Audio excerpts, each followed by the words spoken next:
Hi, this is Robert. Welcome to my Volvo S70 Restoration YouTube video series. If you would like to attempt to see these videos in order, go to my channel, which you click there, Robert DIY. Once you're on my channel, click the playlist link that is there. It'll take you to all my playlists. And once you see my playlist, roll your pointer over the play all button on the Volvo restoration videos and click that, and it should play all of the videos in order. I hope the series encourages you to restore your car. Okay, I'm here for workday 8. I should get the rest of my parts in today.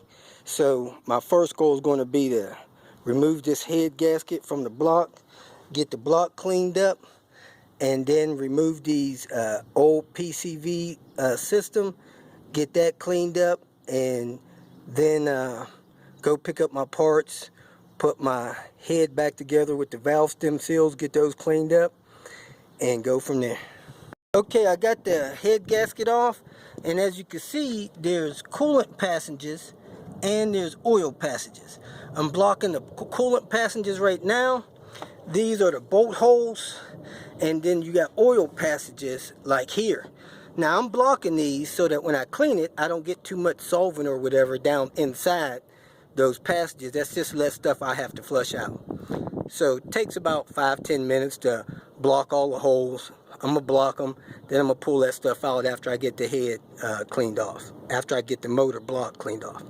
Okay, here's the situation with cleaning the head off. These head gaskets been on the car for thousands and thousands of miles.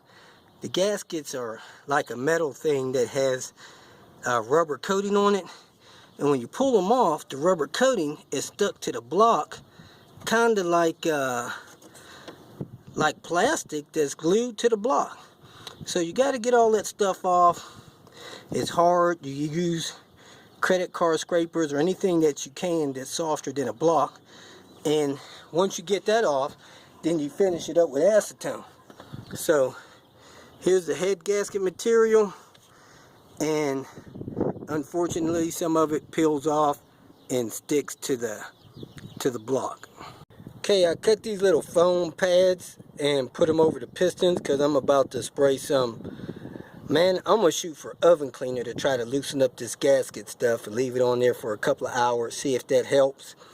I don't have the gasket remover that I normally use, so I'm gonna try that, and I don't want none of that to get inside the motor. So here goes. Okay, after I sprayed the oven cleaner on there, I covered it up with plastic because I don't want the oven cleaner to dry on there. Then after that, I'm gonna wipe it up with a damp sponge and scrape off the gasket material. Now I'm gonna remove the PVC breather box and the rest of the PVC stuff so that I can get that ready to go in. Okay, I got the PVC system torn out. As you can see, these brittle hoses did break on me. The box seemed like it's in good shape, and there's very little sludge, if any, in the motor ports. So I'm gonna just double check them to see if they need to be cleaned out, and be ready to put the other one back in.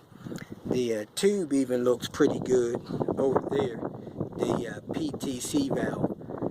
Clean all that up, put it all back together, and be ready for the new system.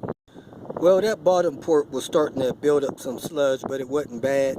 I cleaned it all out. I used big nails with those deep teeth in there to drag it out, and then I'm gonna run a zip tie down through the hole and make sure a long zip tie goes down through both ports. Okay, I temporarily plugged those ports because I don't want nothing crawling in there. And as you can see, I put the bolts where they would be if the whole oil trap was still there, because I don't want to forget where those are and where they went. So anytime I pull a bolt, I put it back where it goes. So when I put things back together in a day or two or however long, I don't have any guesswork on where those bolts go. Here's the top mount removed. As soon as I pulled the bolt out and slipped it off, the piece just tore out. So I'm gonna cut the rest of this out with a hacksaw. Okay, I got the busted mount out, upper torque mount, and the replacement one in. I did purchase a new OEM one, but when I found this one that I believe is a better mount, I went on ahead and installed this. Since I got this brake and wheel apart, I'm going to go ahead and do the CV axle and the brakes on this driver's side front. Well, I pulled the axle, did an axle swap with one that had good boots on it, a good used one I had. And normally when I have the car jacked up like this and I pull the axle, no transmission fluid comes out. But this time some did.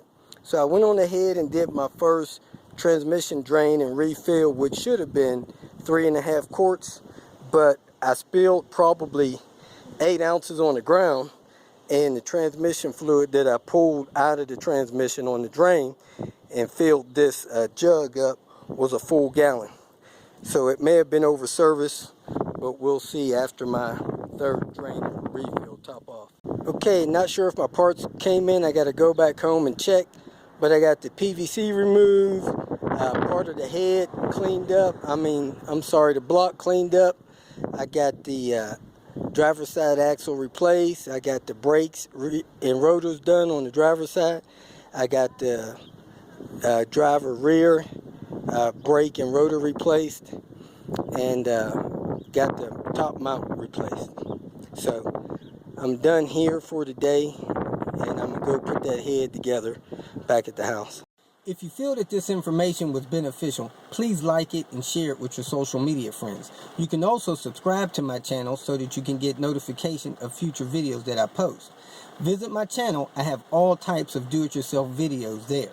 You can leave questions here and I'll try to respond to them as quick as possible. You can also visit my website at robertspinner.com. Thanks again for watching.